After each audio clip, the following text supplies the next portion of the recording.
이 시간 하나님께서 우리에게 주신 말씀, 우리 신약성경 요한복음 4장 1절에서 9절까지의 말씀입니다.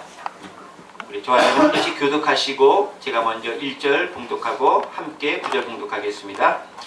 예수께서 제자를 삼고 세례를 베푸시는 것이 요한보다 많다 하는 말을 바리새인들이 들은 줄을 주께서 아신지라.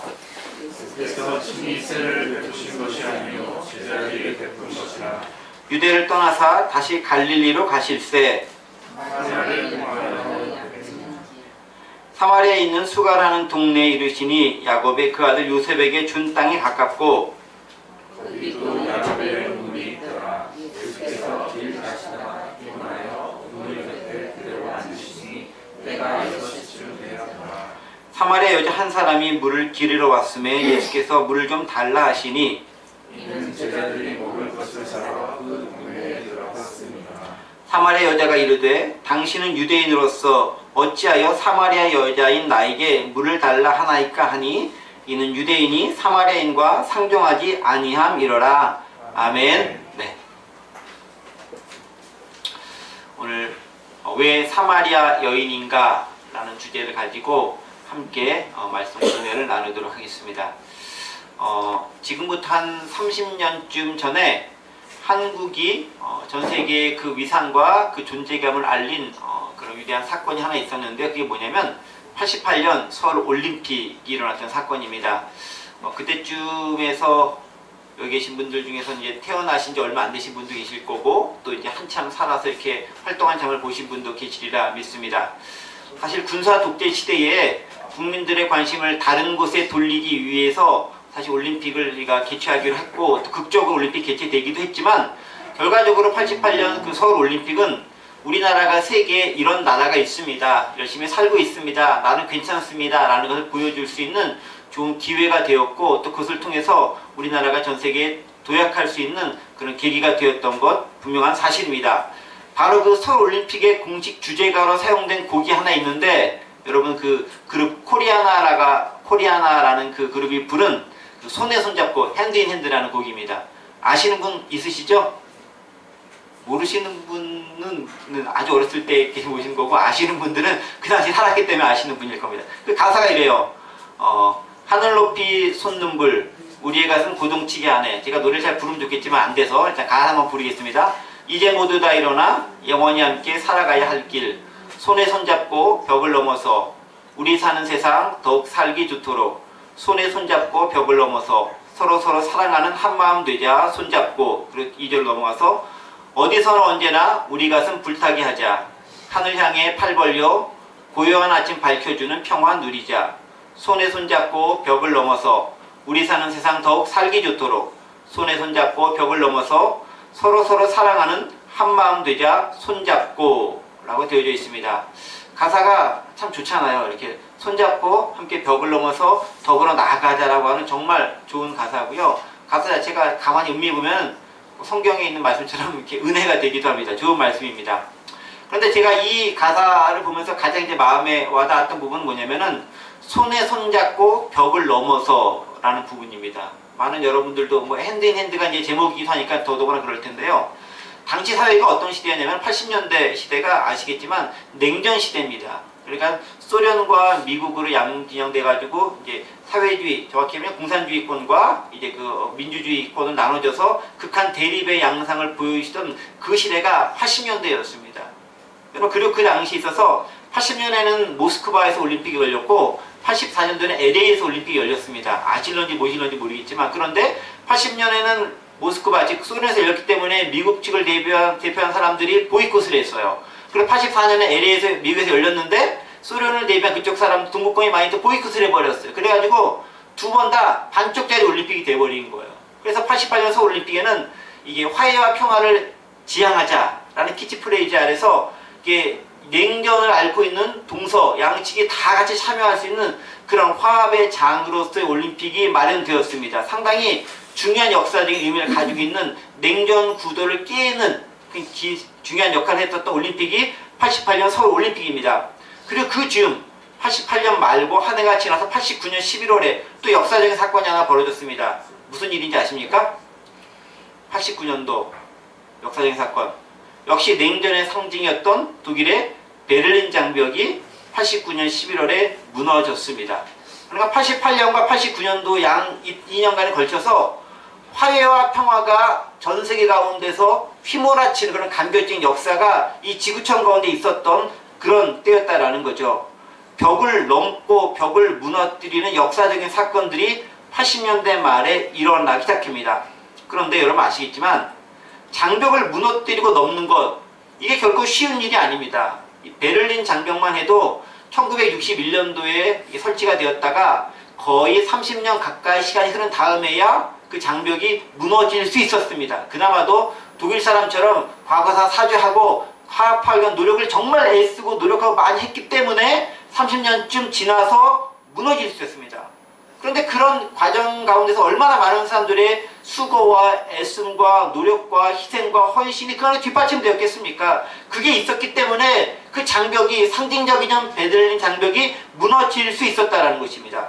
그리고 장벽이 무너지자 독일은 곧 하나의 통일된 독일로, 동독과 서독은 하나의 통일된 독일로 불려질 수 있었고, 결국 막강한 국가로 다시금 세계로 뻗어나갈 수 있게 되었습니다. 그런데 이 모습을 보면서 여전히 꽤 오래된 60몇 년째 휴전선을 쳐놓고 남북한이 이렇게 대치하고 있는 가운데는 우리나라 입장에서는 참 부럽고 안타깝고 또 아쉬운 그런 상황이 아닐 수 없습니다. 오늘 이렇게 장벽을 넘어서는 1988년 올림픽과 89년 베를린 장벽에 대한 이야기, 무너진 장벽에 대한 얘기를 하는 것은 오늘 본문에서 예수님이 보신 행보 자체가 바로 이렇게 장벽을 넘어서, 장벽을 무너뜨려서 그 장벽 그 너머에 있는 삶을 지향하는 모습을 보이고 행하셨기 때문에 그렇습니다. 물론 아시겠지만 그 장벽은 사마리아와 유대 간에 펼쳤었던 그 장벽입니다. 이렇게 장벽, 현대사의 대표적으로 보였던 베를린 장벽이 무너졌던 것처럼 오늘날도 여전히 장벽은 존재하고 있습니다. 이스라엘, 예수님이 사셨던 특별히 그 시대 2000년쯤에도 장벽이 존재하고 있었는데 그 장벽이 바로 유대와 사마리아 사이에 놓여있던 바로 그 장벽입니다. 그리고 예수님은 바로 그 유대인과 사마리아인의 장벽을 과감히 무너뜨리고 넘어서고 그 이후의 삶을 지향하면서 살아나가고 계십니다. 그래서 오늘 우리는 본문을 통해서 그것이 어떻게 가능하고 어떤 의미를 지니고 있고 우리 부각하는 이 공동체에게는 어떻게 그 장벽들이 적용될 수 있는 것인지 함께 생각해보는 시간을 좀 갖도록 하겠습니다. 자, 오늘 본문은 저와 여러분이 너무 잘 아시는 사마리아 여인과 예수님이 만나는 그런 장면을 담고 있는 본문입니다. 정확하게는 오늘 본문은 그 배경이 되는 설명과 묘사가 줄을 이루고 있는 그런 부분들이죠. 우리는 지난 시간까지 니고데모와 예수님의 관점에 대해 생각해 봤습니다. 예수님께서 니고데모를 만나고 대화하고 그가 문화적 충격을 겪고 새로운 깨달음을 얻게 되는 그 과정들을 3장을 통해서 함께 살펴보았습니다. 그리고 오늘부터는 그 니고데모와 정말 반대되는 삶을 사는 여인인 사마리아 여인과의 대화를 통해서 또 그가 어떻게 새로운 삶을 살아가게 되는가를 보게 됩니다. 그러니까 3장이 니고데모였고 4장이 사마리아 여인의 바뀌는 삶의 모습을 보게 되는 것이죠. 자, 그런데 여러분 보십시오. 잘 알겠지만 니고데모와 사마리아 여인은 인간이라고 하는 공통점 하나 빼고는 똑같은 게 하나도 없어요. 다 달라요. 다 달라. 완벽하게 극과 극을 이루는, 즉 대조적인 인물이 니고데모와 사마리아 여인입니다. 모든 면에서 완전히 다릅니다. 오직 하나 인간이라는 면만 똑같아요. 나머지는 다 다릅니다. 예를 들면 니고데모는 어떻습니까? 정통 유대인 출신 아닙니까? 게다가 바리새인 출신입니다. 유대 지도계층인 사네드린의 멤버 중에 한 명입니다. 그러니까 상당히 높은 정치적 위상을 가지고 있었던 인물이다라는 거죠. 또 율법에 정통하고 나는 법과 질서를 잘 지켰다고 자부하고 또 그 당시 사회적 기준을 봤었을 때 법과 를 잘 지켰던 무척 도덕적이고 윤리적인 사람이고 또 지적이고 사회적인 사람이고 정치 경제적으로도 엘리트 계층에 속했던 남성이 바로 니고데모였습니다. 그러니까 그게 니고데모가 상징하는 것들이 참 많죠. 기득권 가진 자, 엘리트 계층, 그 다음에 전체를 아우를 수 있는 좋은 교육을 받았던 탁월한 사람으로서의 상징하는 사람이 니고데모였습니다. 그런데 사마리아 여인은 어떻습니까? 완전히 반대죠. 어떻습니까? 사마리아 여인은 유대인들로부터 너희는 이미 정통성을 상실해서 더 이상 유대인으로 불리면 안 돼. 너희는 혼혈이기 때문에 하나님의 나라에 들어갈 수 없어. 라는 평과 비판을 받으면서 버려진, 즉 이방인처럼 취급받는 민족이 사마리아 여인이었습니다.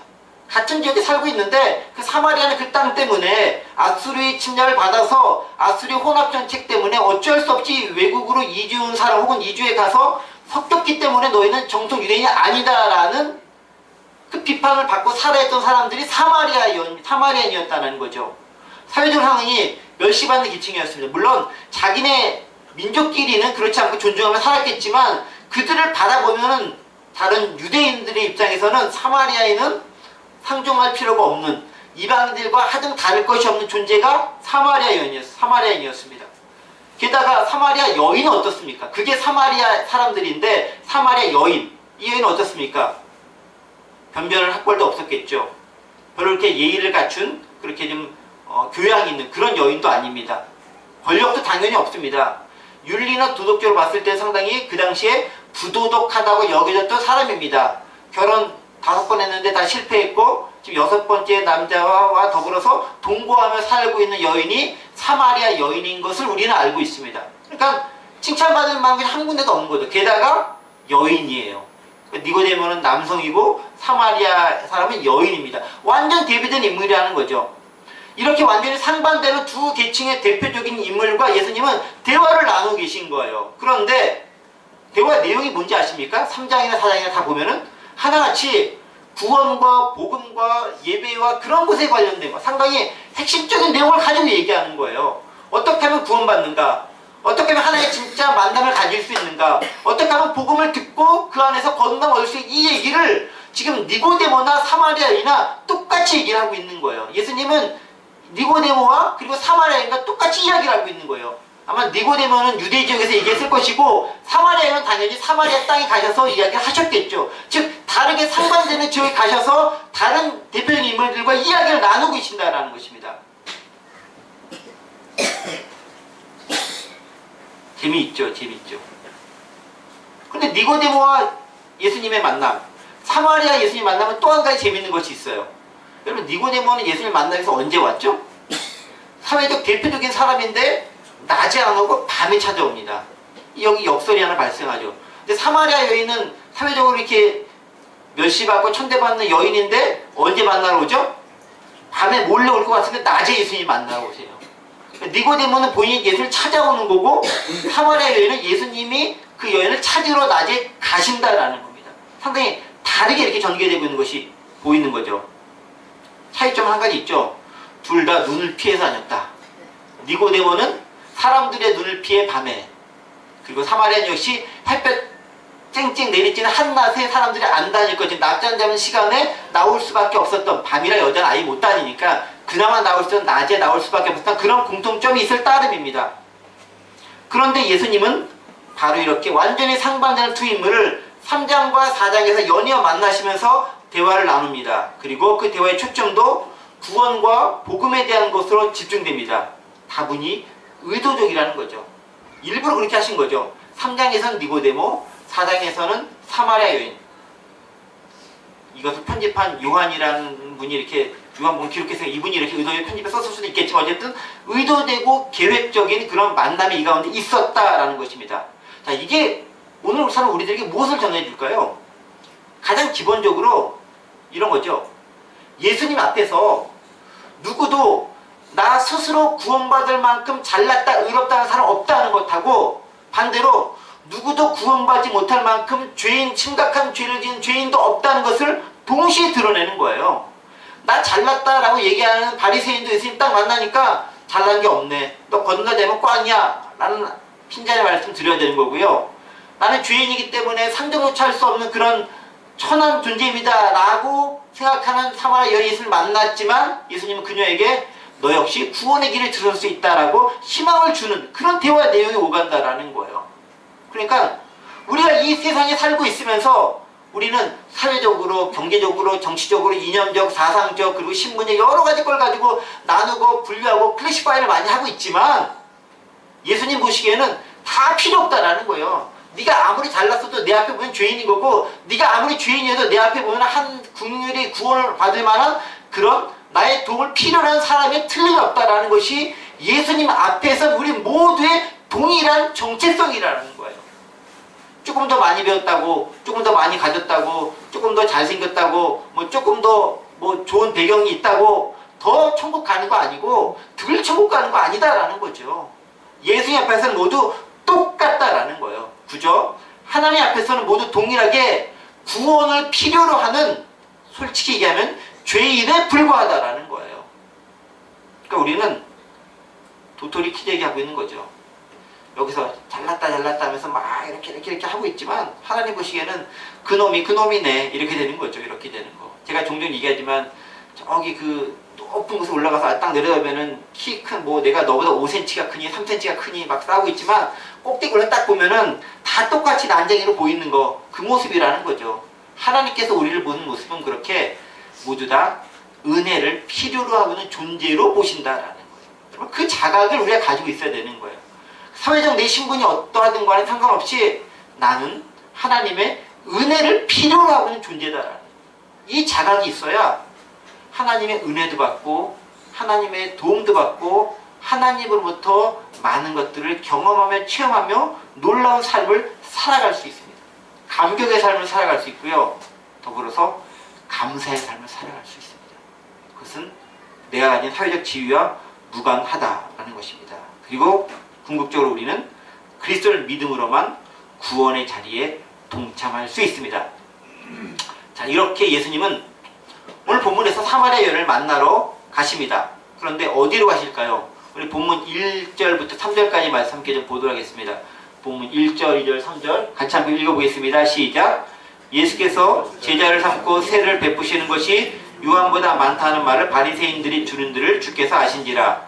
예수께서 친히 세를 베푸신 것이 아니요 제자들이 베푼 것이라. 유대를 떠나 다시 갈릴리로 가실세 라고 1절부터 3절까지 오늘 본문의 배경을 설명하고 있습니다. 자, 예수님이 어디에서 어디로 가신 거죠? 니고데모를 어디서 만났을까요? 유대 지역에서 만난 거예요. 그 다음에 이제 어디로 갑니까? 사마리아로 지금 가시려고 했던 것이 아닌데 원래 가려고 했던 것은 어디로? 갈릴리로 가시는 거예요. 갈릴리. 3절 보면은 갈릴리로 가실세라고 되어 있습니다. 그런데 여러분 아시겠지만 지도를 보면은, 제가 지도를 오늘 준비를 못했는데 맨 위쪽 지역이 갈릴리 지역이야. 헐모산의 갈릴리. 그 다음에 지역이 무슨 지역일까요? 중간에 사마리아가 있어요. 그리고 아래쪽에 유대 지역이 있습니다. 유대, 사마리아, 갈릴리 이렇게 되어 있어요. 예수님의 주활동 무대는 어디였을까요? 저 위쪽 갈릴리 지역과 이 아래 유대 지역, 예루살렘 이쪽 지역이 예수님의 주 활동 무대였어요. 태어난 곳이 나사렛 갈릴리 그쪽 동네였고 저 아래쪽 유대 쪽이 주로 이제 성전과 더불어서 활동하던 그런 지역이었습니다. 사마리아에서 그렇게 많이 활동하지 않으셨어요. 그런데 사람들이 갈릴리에서 유대 혹은 유대에서 갈릴리 가면 어떻게 가야 되냐면은 사마리아를 통과해서 가는 게 가장 빠른 방법이긴 한데 그렇게 안 가잖아요. 그럼 어떻게 갑니까? 워낙 안 좋으니까 돌아서 가는 거예요. 요단강을 딱 건너서 이렇게 돌아서 이렇게 넘어가는 거예요. 그런데 예수님이 있었던 지역이 어디냐면 이제 앞으로 보시면 그걸 보면 알겠지만은 세례 요한 얘기가 나오지 않아요. 즉 세례 요한이 어디서 주로 세례를 줬겠어요? 강가 물 있는 세례를 줬겠죠. 주로 이제 요단강 쪽이라고 많이 봅니다. 그러면 그쪽 지역에서 세례를 줬기 때문에 상당히 강가 쪽이신 거예요. 그러면은 갈릴리로 갈 때 어느 쪽으로 가는 게 더 빠르냐면은 솔직히 말하면은 네, 배 타고 위로 쭉 올라가면 될 빠르. 갈릴리로 가려면 유대에서 이렇게 그 길, 요단강 쭉 뒷다가 쭉 위로 올라가면 제일 빠른 길이에요. 그런데 그렇게 안 가고 굳이 사마리아 쪽으로 가시는 거죠. 일부러 그렇게 가기로 작정을 하셨다라는 거예요. 그런데 보십시오. 왜 예수님이 유대에서 갈릴리로 가려고 했을까요? 그 내용이 이제 1절과 2절에 기록되어 있죠. 1절과 2절 보세요. 1절. 뭐라 했습니까? 예수께서 제자를 삼고 세를 베푸시는 것이 요한보다 많다는 말을 바리새인들이 들은 줄 주께서 아신지라. 이게 내용이 이거인 거죠. 왜 갈릴리로 갔습니까? 바리새인들이 딱 보니까 당시 유대 사회, 이스라엘 사회에서 상당한 영향력을 끼치던 중요 인물이 있는데 소위 말하는 반체제 인물이 있는데 그가 누구냐면은 1절에 보면은 세례 요한인 거예요. 세례 요한. 1절 세례 요한. 네. 여기 요한요. 이 세례 요한이 상당히 인기가 많았던 반체제 인사인 거예요. 그런데 어느 순간이 예수님이라는 사람이 나타나는데 이 사람이 세례요한보다 더 인기가 막 많아지려고 하는 거예요. 지금쯤 되니까 버금가는 세력이 된 거야. 세례요한을 따르는 무리들이 있는데 예수라는 사람이 있는데 이 사람이 기적을 막 행해. 막 죽은 사람도 아직까지는 그 얘기는 나오지 않겠지만 막 이렇게 뭐 말씀도 권위 있게 하고 뭐 여러 기적도 베풀고 여러 가지 하는 거니까 사람들이 많이 따라. 게다가 당사자인 이 세례요한이 나 따르지 말고 저기 하나님의 어린 양이 있는데 저 사람 따르라고 직접 예수님을 사람들 예수님께로 인도하는 그런 일들까지 발상 시작하는 거예요. 그러니까 사람들이 우르르 관심이 예수님께 집중이 되는 그런 시작 가운데 있는 거예요. 엄청난 영향을 미치고 있던 세례요한이 있는데 그리고 그 세례요한은 옷차림도 신기하게 입고 광야에서 회개에 선포하고 물론 세례를 줬던 그런 엄청난 리더인 세례요한이 있는데 그 세례요한이 지목해서 나 말고 여러분들이 따라할 사람이 있는데 그게 예수님이야 라고 하면서 예수님을 띄워주고 있는 거예요. 그러니까 세례요한의 정점은 다다랐다가 지는 별, 예수님은 이제 막 한참 올라가는 뜨는 별이 되는 거예요. 그런 상황이 되니까 그렇지 않아도 반체제 인사 세례요한이 상당히 안 좋은 인상을 보고 있었던 유대 지도자, 특히 바리새인 입장에서는 한 명 또 주의 있게 봐야 될 사람이 등장하는 거예요. 이게 눈에 가시가 되는 거죠. 이렇게 아유 하나도 피곤한데 둘씩 나타났네 라고 상당히 피곤하게 여기고 있었던 그런 입장이었다라는 거죠. 지도층의 입장에서 얼마나 위협적인 존재로 예수님이 다가왔겠습니까? 세례요한도 힘든데 예수님이 아주 그렇다라는 거죠. 그렇게 세례요한을 위협하는 오히려 그 요한을 능가하는 인물이 바로 예수였습니다. 자, 그렇지 않아도 세례요한 때문에 골머리 썩고 있었는데 예수님의 등장은 또 다른 고민거리를 그들에게 안겨주게 됩니다. 더불어 과연 세례요한과 예수님 중에서 누가 더 강력한 영향력을 미칠 것인가에 대해서 이 바리새인들은 고민하기 시작하는 거예요. 누구를 제거해야 혹은 누구를 내 편을 만들어 누구를 이렇게 다 이렇게 구워 삶아야 우리가 유리할까? 이걸 이제 고민하고 걱정하기 시작해라는 거죠. 자연스럽게 이 사람들의 관심이 예수님께로 집중되기 시작합니다. 특히 바리새인들 입장에서는 그 예수님을 요주인물을 택해 어떻게 처리해야 될까 고민하기 시작합니다. 바로 그런 상황들에서 예수님은 아직은 내 때가 아니다. 아직은 내가 직접적으로 이 바리새인들과 대면하면서 할 때가 아니다 라고 생각하셨기 때문에 일단은 일부 후퇴하기로 작정합니다. 그래서 어디로 가느냐? 갈릴리로 가십니다. 나중에 이제 한바탕 싸우긴 하지만은 아직은 아니다라고 해서 갈릴리로 물러가시기로 생각을 합니다. 그 목적지가 갈릴리였습니다. 여러분 사실 그래요. 우리가 모든 면에서 다 전면전을 싸워야 유리한 건 아니에요. 또 전면전을 다 싸워야 되는 것도 아니에요.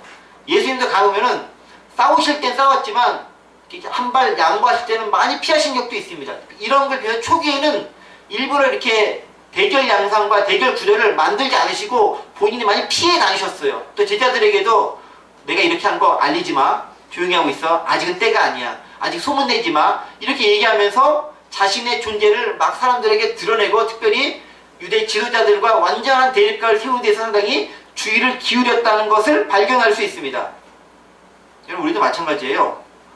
때를 아는 게 중요한 거예요.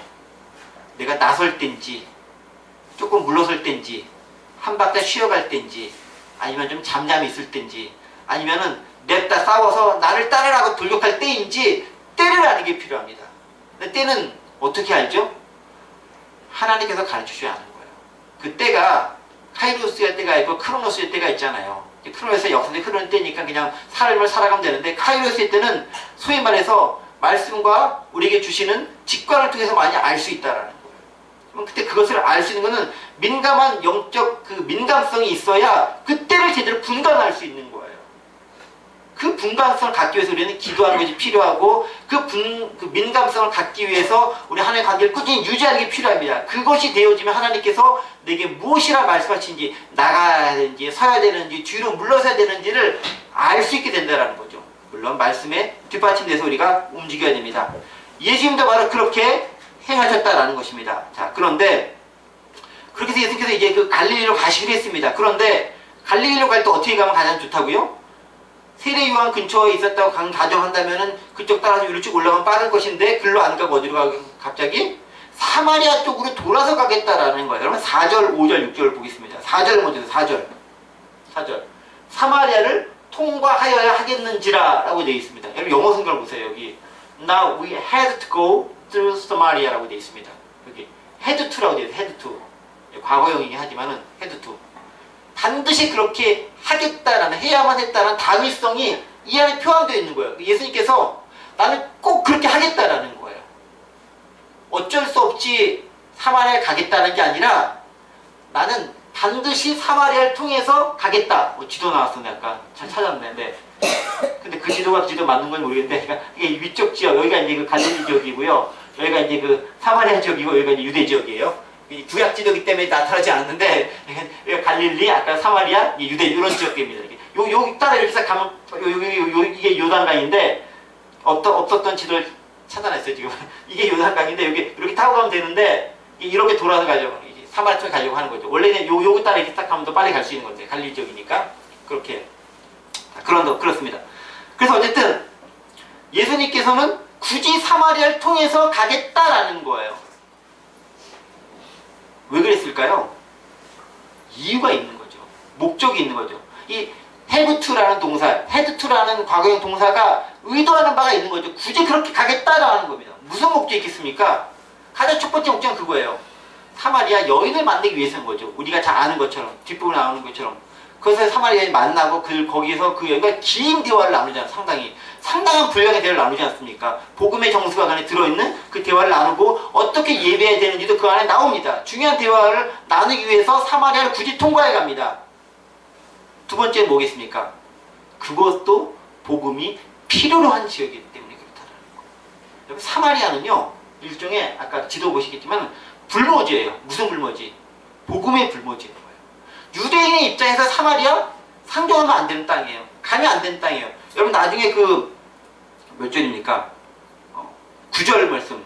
9절 보세요. 9절 보면 사마리아 여인에 대한 사마리아 땅에 대해서 사마리아 여인이 이런 정체성을 가지고 있어요. 9절 보면은 사마리아 여자가 이르되 당신은 유대인으로서 어찌하여 사마리아 여자인 나에게 물을 달라 하나이까? 이는 유대인이 사마리아가 상종하지 아니함이로라. 즉 유대인이 사마리아에 상종하지 아니하는 것을 사마리아 여인이 여자도 이미 잘 알고 있다는 거예요. 그러니까 사마리아 여인, 사마리아 사람이나 유대 사람이나 둘 다 사마리아 사람은 유대인과 상종하지 못하는 존재구나라는 것을 이미 알고 있었다라는 거예요. 이런 자각을 이미 하고 있습니다. 그런데 예수님은 굳이 일로 가는 거예요. 왜? 상종하지 않으니까 복음이 들어갈 통로가 막혀 있는 거예요. 복음의 불모지라는 거예요. 그 지역을 예수님이 이미 가시는 거예요. 다른 말로 뭐겠습니까? 유대와 갈릴리로 가는 그 지역에 있는 사마리아의 그 장벽을 뚫고 그것을 넘어서야 복음이 온전히 이스라엘 전체에 퍼질 수 있게 된다라고 하는 예수님의 분명하고 명확한 목적의식이 그 안에 바탕이 되어져 있다라는 거예요. 예수님이 가시려고 하는 의도가 거기 있다라는 거죠. 그런데 그게 쉽게 가지는 게 아니에요. 여러분 보세요. 예수님이 사마리아를 만나러 어디로 가면은 사마리아 여인을 만나서 당연히 사마리아로 들어갑니다. 그런데 이쪽 지역이 그냥 쉽게 가는 게 아니에요. 아까 얘기했지, 그 요단강 따라 올라가면 좀 시원하게 물길과 더불어 더 잘 갈 수 있을 수도 있어요. 계곡적으로 가면 더 잘 갈 수 있어요. 그런데 아까 이런 지도도 보시도 알겠지만 가면 약간 좀 틀어서 이렇게 올라가야 되는 거예요. 그런데 그 지역이 상당히 오랜 시간을 가야 됩니다. 얼마 동안 갑니까? 여러분 그 본문을 보면 알겠지만은 6절 말씀 보세요. 6절 말씀 여기. 거기도 야곱의 우물이 있더라. 예수께서 길 가시다가 피곤하여 우물 곁에 그대로 앉으신 때가 6시쯤 되었더라. 6시쯤 되었더라. 아침부터 여기 6시라는 게 지금 말하면 난 12시쯤 되는 거거든요. 근데 학자들이 추론하기에 예수님이 있었던 곳에서 지금 사마리아 이 지역에 수가라고 하는 이 지역까지 가는데 걸린 시간을 보통 언제를 보냐면은 6, 7시간을 걸렸을 것이라고 추정을 합니다. 이제 주석서 보는 게 나와 있어요. 그 말은 뭐냐면 아침 일찍부터 해 뜰 정도부터 해 쨍쨍할 때까지 내내 걷고 걸어 상당한 거리 걸어서 도달한 게 수가라고 하는 지역의 우물까지 도달하는 거예요. 상당히 많은 지역을 일부러 그 여인을 만나기 위해서 걸어가셨다라는 거예요. 그냥 편하게 쭉 가면 되는데 굳이 힘들게 걸어가셨다라는 거예요. 누군가를 만나기 위해서 장벽을 허물기 위해서 벽을 넘기 위해서는 힘듦과 애씀과 노력이 반드시 동반될 수밖에 없어요. 예수님도 마찬가지예요. 그러니까 6절 보세요. 피곤하여 인간이니까 피곤함을 느낄 만큼 열심히 걸어서 한낮 쨍쨍 누구도 움직이지 않는 그 시간 낮잠 자는 그 시간에 이 여인을 만나기 위해 우물가로 들어가셨다라는 거예요. 그럼 장벽을 넘는다는 거는요, 그냥 넘어지지가 않아요. 베를린 장벽이 그냥 무너졌겠습니까? 우리의 휴전선이 그냥 무너지겠습니까? 우리의 정치적으로 대립되고 있는 것들이 그냥 무너지겠습니까? 어느 순간 갑자기 딱 이렇게 무너지겠어요. 그게 쉽지 않다라는 거예요. 더더구나 양쪽에 다른 생각을 가진 두 진영이 있어요. 근데 그 두 진영에서 어떤 사람들은 한쪽 진 완전히 무너져버리고 하나가 흡수해버렸으면 좋겠다라고 생각할지 모르겠지만, 각자 진영에 속해 있는 사람들 생각해 봤을 때는 내가 완전히 내가 50, 네가 50 가지고 있는데 내 50 너에게 다 줘서 100 만들어준다? 이건 도둑놈 심보잖아요. 서로 쪽으로 양보하면서 이렇게 접점을 찾아야 되는데 그게 쉽지 않은 거예요. 그게 많은 시간과 노력과 에너지를 표하는 거라는 거죠. 근데 그거는 예수님께서 그 힘들고 외롭고 고통스러운 그 길을 친히 걸어가셨다라는 거예요. 뭐 때문에? 사마리아인을 만나기 위해서. 뭐 때문에? 복음의 불모지를 그곳에 복음화시키기 위해 걸어가셨다라는 겁니다. 여러분, 저희 북악하늘 공동체도 따지고 보면은 굳이 여기 안 와도 되는 거예요. 더 편하게 갈 수 있는 게 있을 수도 있습니다. 물론 편하게 가는 길 갔다가 더 빨리 망할 수 있을지 모르겠지만 어쨌든 우리가 안 와도 될 수 있는 길일 수 있습니다. 근데 여러분, 이 지역 508 단지는 이 지역이 상당히 일종의 불모지예요. 일종의 소외된 지역인 거예요. 불교적 색채도 상당히 강하고요, 보수적인 색채도 강해서 이렇게 외부 사람들 오는 걸 별로 환영하지 않아요. 저희가 들어와서 상당히 오랜 기간 동안, 벌써 2년 반이 됐지만 아직도 막 소통을 자유롭게 하기가 쉽지 않은 지역이 이 지역인 거예요. 그냥 사람들이 지나다니면서 보는 거예요. 뭐가 있나 이렇게 쳐다만 보고 가는 거예요. 여기 들어오지를 못하세요. 되게 힘들어하세요. 저희가 교회 간판도 단지 한 1년밖에 안 됐는데 그 전에 그때 없었는데도 힘들어하는 거예요. 이 문화 자체를 무척 어려워하시는 거예요. 여기 들어오는 것 자체도. 이게 그런 지역인 거예요. 그냥 평지 가운데 있으면 그냥 누구나 쉽게 왔다 갔다 하겠죠. 이거 있네 하면서. 근데 그런 지역이 아니다라는 거예요. 불모지라는 거죠. 근데 누군가는 들어가서 거기서 일을 하고 사역을 하고 누군가는 그래서 턴을 잡고 뭘 해야 그 당시에는 열매를 얻지 못하다 할지라도 누군가 씨를 뿌려야, 씨 뿌리기 전에 개간이라도 해야 그것이 나중에 열매가 맺을 수 있는 그 기간, 근거라도 마련될 수 있다라는 거예요. 예수님도 그거 하시러 가신 거죠. 처음에 사마리아에 딱 들어가시면 처음부터 엄청 열매 맺겠다? 뭐 그런 생각 가지셨겠어요? 그러나 사마리아 여인, 사회적으로 아무런 영향이 없는 여인이잖아요. 그 만났다고 해서 무슨 큰일이 생겨요? 아무 일도 안 생겨요. 오히려 그 만나면 욕먹어요.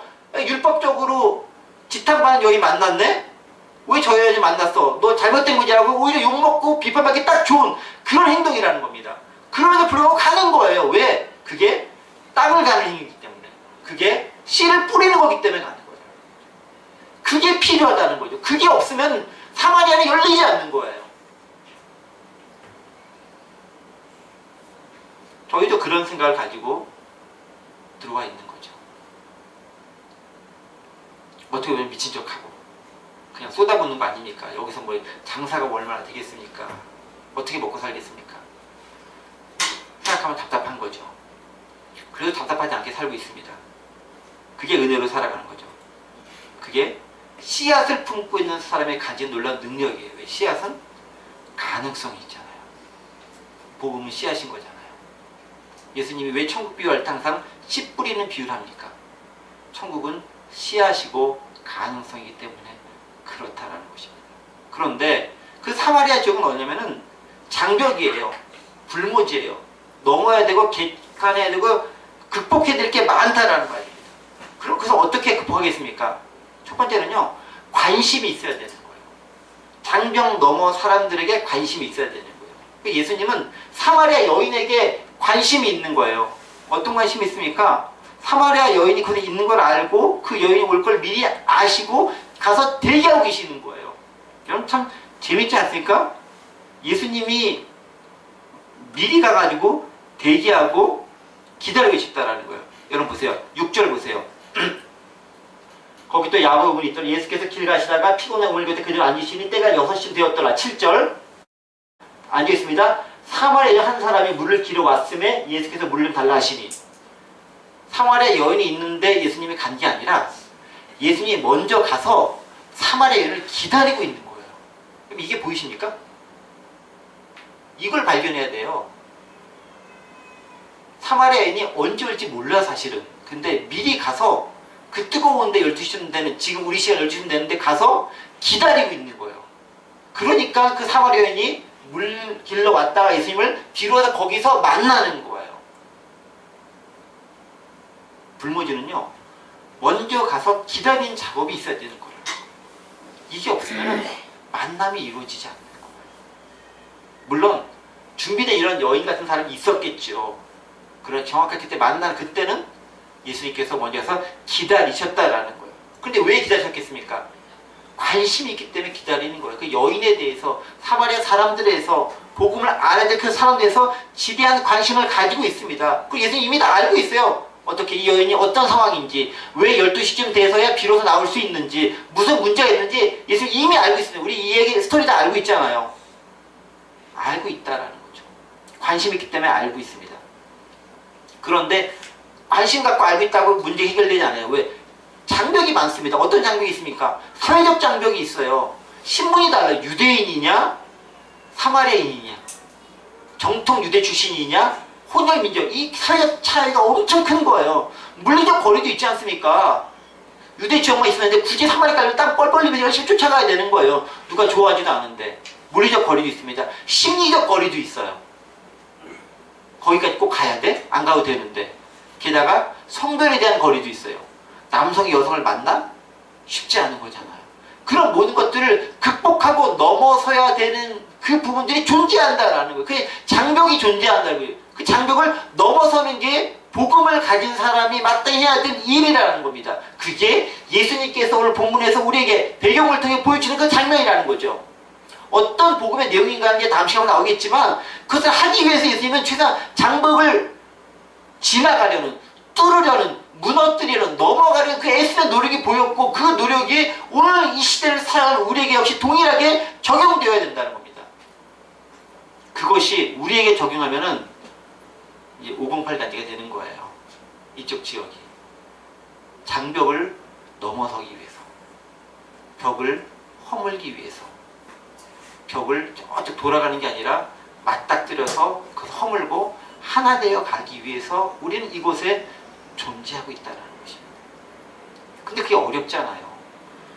쉽지 않잖아요. 저도 사람인지라 때때로 이렇게 사람들이 많이 안 오거나 또 이렇게 오셨던 분들이 또 그냥 가시거나 뭐 이런 모습 보면은 솔직히 속상해요. 이거는 뭐 목회자라면 누구나 다 경험할 수밖에 없는 일인 것 같아요.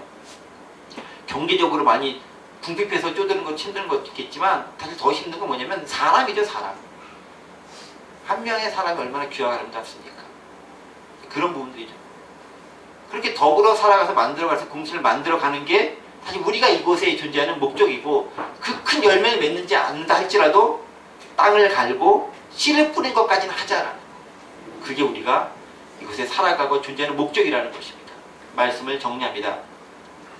누군가가 장벽을 허물지 않으면 장벽은 계속 그 자리에 있을 수밖에 없어요. 허물어야 됩니다. 그것은 손에 손잡고 나아갈 수 있습니다. 복음을 가지고 나아갈 수 있습니다. 그게 오늘 이 시대에 우리 구약하늘이 이곳에 존재하는 또 다른 이유가 될 것입니다.